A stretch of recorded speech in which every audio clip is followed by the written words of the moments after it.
Halo warga Kristus dan Shalom. Jujur ya, saya awalnya juga kecewa ketika pertama kali melihat Pendeta Gilbert hadir di podcast Dr. Richard Lee, seorang public figure yang baru saja pindah agama Islam. Saya sempat berpikir, kenapa Pendeta Gilbert harus hadir di sana? Kenapa terkesan diam?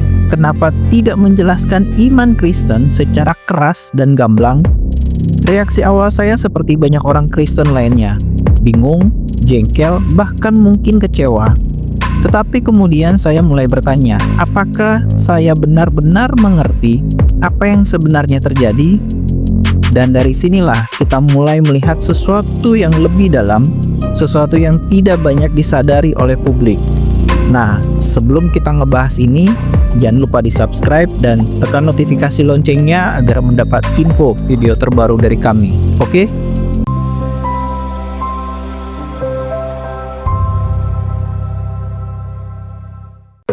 Masuk ke sarang singa. Bayangkan ini. Seseorang baru saja keluar dari iman lamanya, dunia sedang memperhatikannya, semua mata tertuju padanya, ribuan komentar, jutaan views, dan segala gerak-geriknya menjadi sorotan.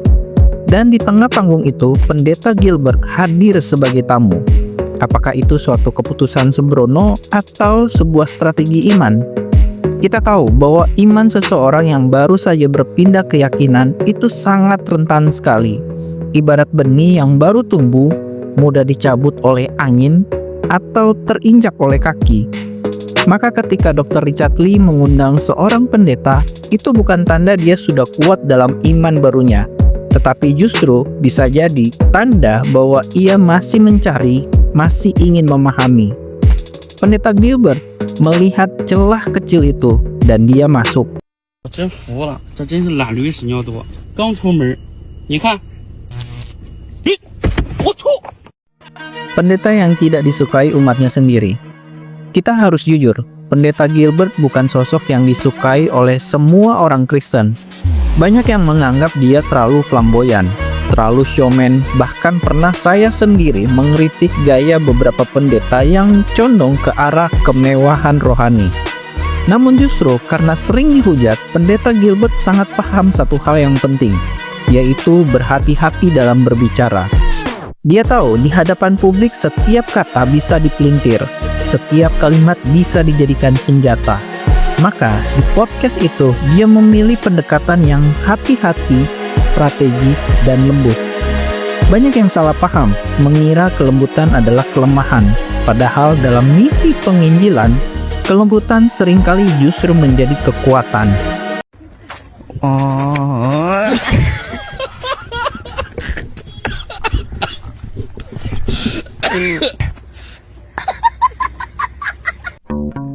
Bayi rohani, butuh susu, bukan daging. Dr. Richard Lee, sekeras apapun opini publik terhadapnya, kita harus akui satu hal yang paling penting. Ia sangat awam terhadap isi Alkitab dan kekayaan iman Kristen. Ia bukan mantan pengkhotbah, bukan juga mantan pelayan Tuhan. Artinya, pendekatannya terhadap kekristenan dulu kemungkinan besar sangat dangkal atau nol besar. Nah, disinilah prinsip dasar penginjilan bekerja. Orang yang belum lahir baru atau belum bertobat dalam Kristus dan ingin mengetahui tentang iman Kristen disebut bayi rohani.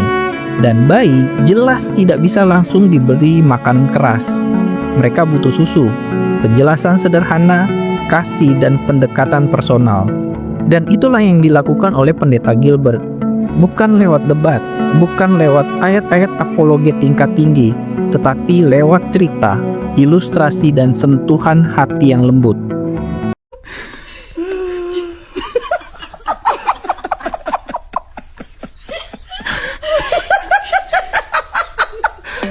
Ilustrasi anak yang tersesat.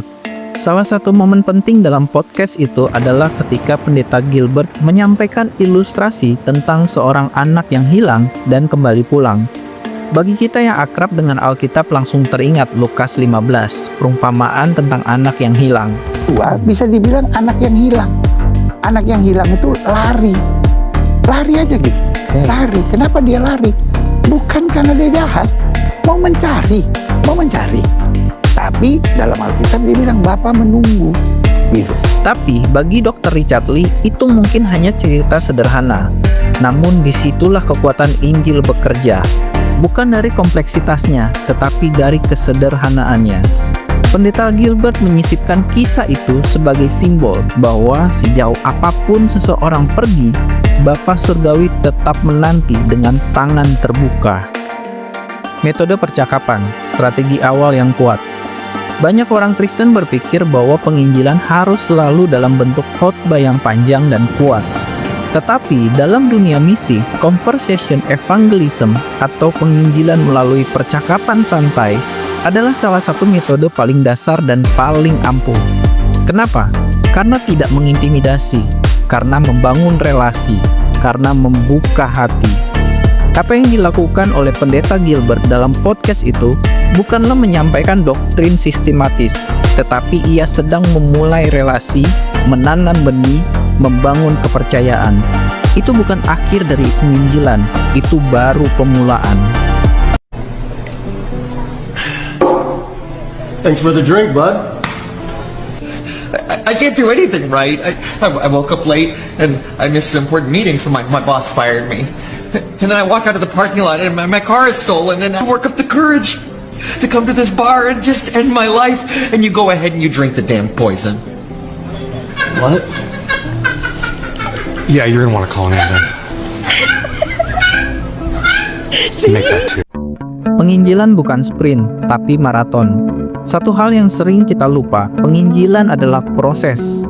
Bisa butuh waktu bertahun-tahun untuk seseorang benar-benar membuka hatinya bagi Kristus.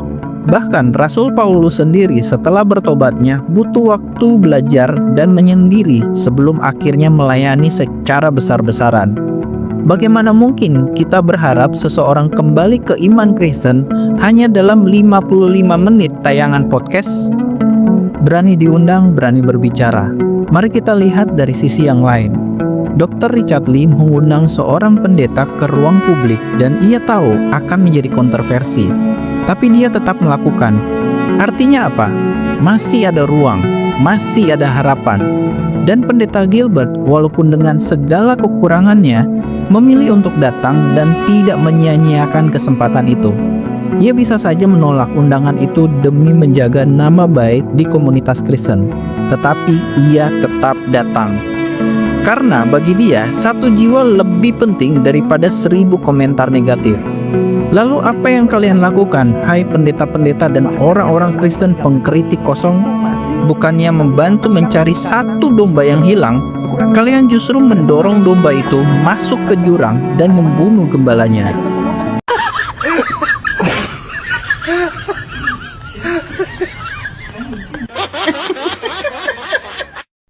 Warga Kristus yang diberkati, jangan buru-buru menghakimi, jangan cepat-cepat mencela cara kerja Tuhan hanya karena itu tidak sesuai dengan gaya kita. Mungkin Pendeta Gilbert bukan penginjil favoritmu, mungkin cara bicaranya bukan gaya kita. Tapi siapa kita sehingga bisa menilai apakah benih yang ia tanam tidak akan bertumbuh? Hari ini saya mau mengajak kamu berdoa, bukan hanya untuk Dr. Richard Lee, tetapi juga untuk semua pelayan Tuhan yang sedang bekerja di garis depan. Mereka yang rela mengambil risiko, menghadapi hujatan demi menyampaikan kabar baik. Dan kalau kamu percaya pesan ini penting, bagikan video ini. Bantu lebih banyak orang Kristen untuk melihat dengan mata kasih, bukan hanya dengan mata kritik. Dan menurut kamu, apa yang harus dilakukan oleh Pendeta Gilbert setelah membujuk Dr. Richard Lee kembali ke iman Kristen? Tulis pandangan kalian di kolom komentar, kita diskusikan bersama. Karena di balik kontroversi itu, Tuhan tetap bekerja. Sampai di sini dulu pembahasan kita. Tetap percaya Tuhan pasti bekerja. Tuhan Yesus memberkati dan keep on fire.